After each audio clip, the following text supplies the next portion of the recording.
círculo virtuoso de reactivación. Ese es el término que utiliza el superintendente de compañías, Marcos López. Y evidentemente este decreto ley, de acuerdo a lo que he podido revisar, trata de que las empresas no cierren por problemas financieros, las salvables, y que sea ordenado el cierre de aquellas que son inviables. Le vamos a preguntar qué piensa sobre esta nueva propuesta que ya está en análisis y que entrará en vigencia si es que la Corte Constitucional da luz verde, a Edwin Bedoya. Él es dirigente del Frente Unitario de Trabajadores, es vicepresidente de la SEDOCUT. Él se encuentra aquí conmigo en estudio. Edwin, ¿qué cree usted sobre esta propuesta? Porque hay una cantidad de elementos que podrían ser observados y cuestionados. Bienvenido, muy buenos días. Buenos días, Wilson, muchas gracias por la entrevista. Un saludo a quienes hacen Radio Centro, a quienes nos escuchan por este prestigioso medio. A ver, yo creo que sí hay que estudiarla bien. A mí me preocupa porque es un gobierno que está de salida y este tipo de leyes ya merita de alguna manera ser discutido, debatido, y en las circunstancias en las que se encuentra el país actualmente. Y me refiero que leyes de emergencia económica como las que se están ingresando siempre contienen algo que no está tan claro. A mí me preocupa varias cosas, ¿no? El uno, lo que menciona en una parte de la ley donde quienes han beneficiado son incluso compañías extranjeras radicadas en el país. No habla, no sé en qué parte de la ley, pero también habla de que podrían ser reestructuración de entidades financieras, y eso también preocupa, puesto que ya en una ley, un decreto de ley que se emitió en el 2006, esta ley de concurso preventivo, ya existe de alguna manera una modalidad de salvaguardar a las empresas que están en este proceso de liquidación. Lo que se hace es a esta ley de concurso preventivo aumentar esta ley de reestructuración empresarial o ley de quiebra, como se le está denominando. Mire, hasta el 22 de julio, si mal no recuerdo, regía esta ley humanitaria que estaba vigente por efectos de la pandemia del fenómeno del Niño. Y esa ley establecía casi que similares características para que las empresas que se encuentren en dificultades puedan acudir a un proceso concursal, se llama, en donde los acreedores acuerden darle plazos laxos a la empresa que debe para que pueda cumplir con sus obligaciones, porque no puede responder de una sola pagando las acreencias a empleados y a proveedores, tanto de servicios como de bienes. Es decir, hasta ahí a mí me suena muy bien, en atención a que si es que no me pueden pagar y más allá de que haya decisiones judiciales en el hecho no lo puedan hacer, este tipo de normas le darían la posibilidad de que de a poco vayan cumpliendo al menos. Claro, yo lo que decía es que esta ley de concursable, por ejemplo, ahí no incluía las instituciones financieras. En esta ley no prevé ese asunto, le deja muy abierto. Y lo que menciono es que se darían créditos y se daría, más bien dicho, paso a que estén incluidas las empresas internacionales, es decir, empresas transnacionales. Es decir, el Estado subsidiando empresas transnacionales. Eso me preocupa. Yo creo que hay que dar prioridad a las pequeñas y medianas empresas nacionales que existen en el país. Esa es la primera preocupación. Pero no es que esté establecido, Edwin, que una u otra con nombre y apellido las empresas se puedan acoger. No, si es que mañana usted tiene una empresa y tiene dificultades por la cuestión de la pandemia y con el fenómeno del Niño, evidentemente si usted acude a la superintendencia de compañías, le designan un funcionario para que medie y suscriba un acuerdo que ya estaría diga usted como una sentencia para las partes, es decir, para que se cumpla exactamente como han acordado las partes. A ver, ¿qué es lo que ha pasado, Wilson, desde la pandemia hacia acá y lo que nosotros hemos observado en el comportamiento de varias empresas, digamos, que están entre las élites económicas? Las empresas se han fraccionado, es decir, es el mismo dueño, pero tienen varias empresas. Y entonces ahí viene, de alguna manera, por no llamarle estafa al Estado, sino una trampa hacia el Estado de que esta subdivisión de empresas permitan que estas entren en esta ley. Es lo que preocupa. Como le digo, insisto, yo creo que nosotros no tenemos ninguna tarea como Estado de proteger a las empresas transnacionales, porque además que son las empresas transnacionales las que han sacado primerito la plata en plena pandemia y no han aportado para la crisis. Segundo, ¿qué más nos preocupa a nosotros? Que el tema de en el tema de la ley de concurso preventivo todavía estaba privilegiado el pago a los trabajadores de las obligaciones laborales de una empresa que esté en deuda. Pero el artículo 36 de esta ley, en cambio... Del decreto que de esta en manos ley, de la Corte, ¿no? Ahí menciona que estarían incluidos en el proceso de estructuración de la empresa los trabajadores, pero... si es que esta empresa entra en un proceso de reestructuración y recibe un crédito para poder salvar ya el tema de prioridad de pago ya no estarían los trabajadores, sino el banco que le dio el crédito para esa salvación de la empresa. Uh-huh. Entonces, es decir, de manera ilegal e inconstitucional se quita el derecho irrenunciable de los trabajadores al no priorizar el pago a sus trabajadores y el de obligar incluso, porque aquí menciona que si el trabajador se negare a participar en el proceso de negociación con la empresa o abandone en el medio de este proceso, que puede durar 6 meses o más, entonces se perdería el tema de la prioridad de pago al trabajador. Eso es lo que nos preocupa, porque, como digo, actualmente en la ley está que la prioridad de pago tengan los trabajadores, y esta vez no está en este tipo de la prioridad. Ahora, para entrar en un proceso de mediación o un proceso concursal, para utilizar los términos técnicos, evidentemente tiene que acudir y avalizar la mitad más uno, es decir, el 51% de los acreedores en primera instancia, en un acuerdo general. Es decir, 50% más uno, 51%, estarían de acuerdo con acogerse a esta ley de quiebra. Es decir, dicen, vamos a acogernos a esa ley de quiebra, y posteriormente, cuando ya hay esa anuencia por parte de la mayoría de acreedores, se empieza a hacer acuerdos puntuales entre las dos partes, entre el deudor y el acreedor, entre el deudor, el dueño de la empresa, y el empleado. Es decir, son cuestiones que hay que entenderlas perfectamente. Yo he tratado de comprender, en atención a que me parece una herramienta interesante, pero ojo que hay que ponerle cuidado en algunos aspectos, como usted manifiesta. Claro, yo lo que menciono es que hay juristas que tienen incluso dudas sobre el tema de la aplicación de la ley en el tema de prioridad, en el que nos interesa el tema de los derechos de los trabajadores. Uh-huh. ¿Qué es lo que pasa si es que yo no quiero como trabajador incorporarme? Pero si quiere el 51%, a eso voy. Y usted está entre el 49%. Entonces, que no quiere, qué pena. Lo que la Constitución no menciona eso, es decir, los derechos de los trabajadores, aunque sea de uno, es irrenunciable. Entonces, yo creo que ese es uno de los problemas con los que nos topamos, y que el trabajador puede demandar y la ley le puede dar la razón. Pero el superintendente de compañías, Marcos López, decía que si el 51% de los acreedores está de acuerdo con entrar en este proceso bajo la protección de la ley de quiebras, el 49% o uno de los 49% restantes inicia una acción legal.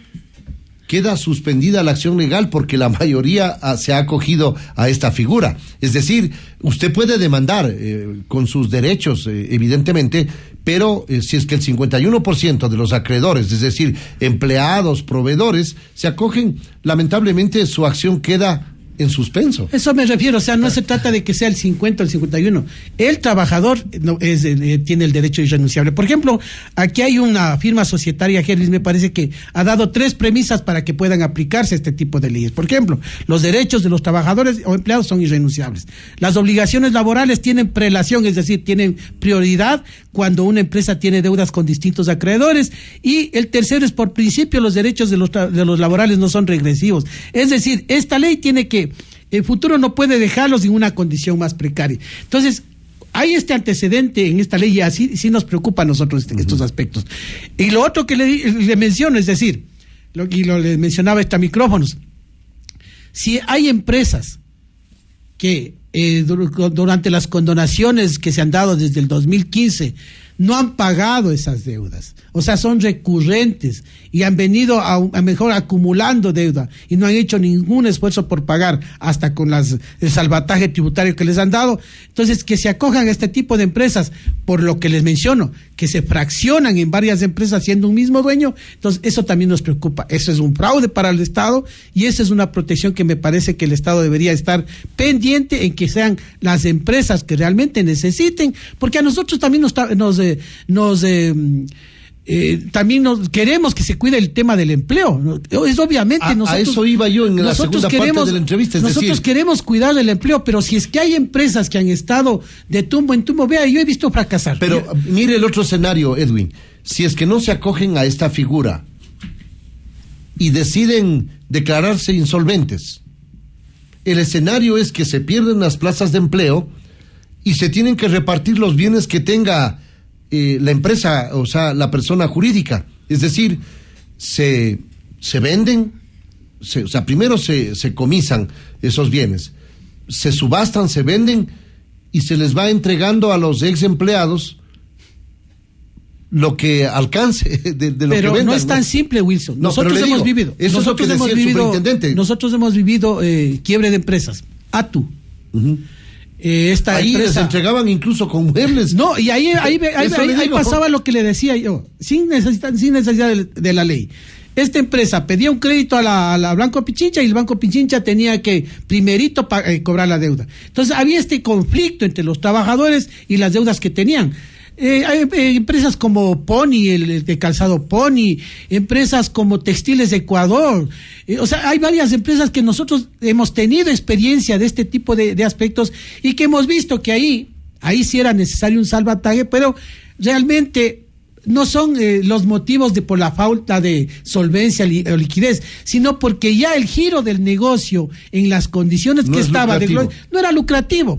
Obviamente, entonces, tenemos que ver, o la ley tiene que prever que estas empresas realmente puedan, ahí que lo dice también, tiene que ver si puede tener continuidad. Por eso habla de cierre ordenado de unas, de las que sean inviables, y de la reestructuración, claro, porque aquí de menciona, las que se considere viables, porque me imagino que habrán empresarios que, acogiéndose a esta norma, van a hacer un cierre ordenado, es decir, señores, yo ya no veo viabilidad en el negocio, voy a cerrar la lámpara y apagar la luz, para utilizar un término común, y voy a tratar de cumplir con las propiedades que tiene la empresa, a tratar de cumplir con los acreedores y con los empleados. Claro, y otra cosa que nos preocupa a nosotros es que aquí se prioricen empresas. Y lo voy a decir muy clarito. Y incluso el superintendente de bancos, le escuchaba yo que una de compañías, decía que tendrían que contratar más personal, primero, más de 600 trabajadores, más de 600 empleados, decía, para poder cumplir con este tema de la ley. Claro. Segundo, entiendo que usted escuchó la entrevista que hice yo. Entonces, prácticamente porque decía que no tienen personal para poder delegar a cada empresa que quiera acogerse. Claro, y el apuro por agilitar el tema, ahí sí pueden filtrarse estas empresas vivarachas que pueden acogerse a este tipo por presiones políticas, que puedan acogerse a este. ¿Qué ha pasado, Wilson? Y por eso es que es la desconfianza que nosotros por sí eso tenemos. Es que le he invitado a usted para que usted ponga las alertas y que a lo mejor se ha escuchado y se ha tomado en cuenta el ojalá la Corte, como digo, hoy hay un elemento inconstitucional de la prioridad de pago al trabajador, que es lo que debería ver la Corte Constitucional, y el otro tema de estas empresas que puedan filtrarse por el apuro de esta ley. Nosotros consideramos que la próxima asamblea debería tratar este tema, que es propio y que es necesario para que se salven las empresas que quieran que la Corte, todavía reinvertir en el país. No dé luz verde, dice usted, así es, para que sea la nueva asamblea la que tramite. Pero yo le veo más bien que esta situación, si se pueden hacer correcciones, no sé si tiene la facultad de realizar algún tipo de modelación, la Corte Constitucional va a entrar en vigencia, porque de acuerdo al gobierno, esto es urgente, porque caso contrario habrán empresas que entren en un proceso relativamente de quiebra. Pero para esto, Wilson, necesita el Estado necesita dinero, y dinero de la banca pública ya no hay. Pero lo que dinero del fisco ya no hay. Lo que dice la norma es darles espacios para poder respirar a las empresas y poder pagar. No sé si habla de financiar la crisis de las empresas, darles dinero para que... Eso no habla. Cuando usted está dando espacio, habla también de la banca pública y banca privada. Yo quisiera que más bien que le pongan la banca privada porque no ha aportado en nada. Pero la banca pública está prácticamente sin plata. Por eso, la banca pública... Porque tiene que enfrentar el fenómeno del niño. Tiene que enfrentar el fenómeno del niño y ahí sí va a ser un problema. Entonces, eso es lo que se tiene que ver en este tipo de leyes. Por eso nosotros no consideramos que en estos momentos sea prioritario dar paso a esta ley que tiene una serie de dudas y que podría más bien, primero, poner en líos al Estado por el tema del alargue o financiamiento, como se quiera llamar, y segundo, porque hay una violación y no hay una prioridad de pago a los derechos de los trabajadores. Porque, ojo, entre los acreedores puede estar el SRI, puede estar el IES. El IES. Imagínese usted, si es que estaría el Instituto Ecuatoriano de Seguridad Social, el SRI y alguna entidad además estatal. Según los que dicen que el IES está en quiebra, entonces quebraría más rápido. Porque, por eso porque voy. Tendría que alargar tema de los plazos. Pero insisto. Es que hay empresas que simplemente como no pueden pagar, no pagan, pues.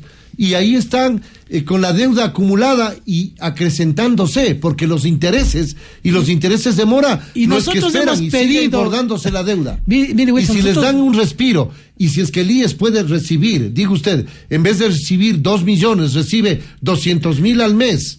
O sea, mire, nosotros hemos pedido el nombre de las empresas liquidez que se han acogido a los temas del salvataje que se les dio, de la condonación de las deudas y quienes han pagado. No se nos ha dado y debería darse porque esto es importante incluso para aplicar esta ley. Es decir, empresas que a pesar de que se les ha dado, que tienen el 70%, que son empresas grandes, importantes y que han sacado dineros en la pandemia fuera del país y que no han reinvertido en el país, no pueden acogerse a este tipo de leyes. Pero por eso, es que ahí está el trabajo de la superintendencia, es decir, si es que va a ser de manera indiscriminada, vengan todas las que quieran, ahí sí tendría la duda, pero entiendo yo que la superintendencia tiene que hacer una discriminación. Y ahí viene la presión. Sí, esta no. Sí, esta no. Ahí viene la presión, desgraciadamente, de desconfianza, de la presión política, para ver a quién discriminadamente también se le da este beneficio y a quién no. Entonces a nosotros nos preocupa esos temas. Por eso le digo, ustedes no fueron invitados a estas audiencias. No hemos sido invitados, hemos pedido, vamos a hacer las diligencias. Hemos hablado ayer en el Frente Unitario, nos hubiera gustado asistir a la Corte Constitucional. Pero están tarde. Si estaban preocupados, debían haber propiciado que les inviten. Hay oportunidad porque, como le digo, nosotros vemos y los juristas han dicho que hay vicios de inconstitucionalidad. Es decir, usted considera que a lo mejor no da luz verde la Corte Constitucional. No sé si es que en el proceso la Corte Constitucional podrá dar puntualizaciones para que se arregle, que se cambie, no sé. Pero si es que no lo cambia, tendría vicios de inconstitucionalidad por este tipo de temas. Porque además, como digo, no se menciona si estarán incluidas empresas financieras, que no deberían estar incluidas, y también las empresas transnacionales, que eso también consideramos que se debe observar. Edwin, siempre es un gusto dialogar con usted. Muchas gracias por expresar su posición a nombre del Frente Unitario de Trabajadores sobre esta ley denominada de quiebra, que es reestructurar empresas viables y hacer un cierre ordenado de las inviables. Sí, mire, en Colombia, yo le escuchaba al señor Ortiz que en Colombia en Colombia es más duro.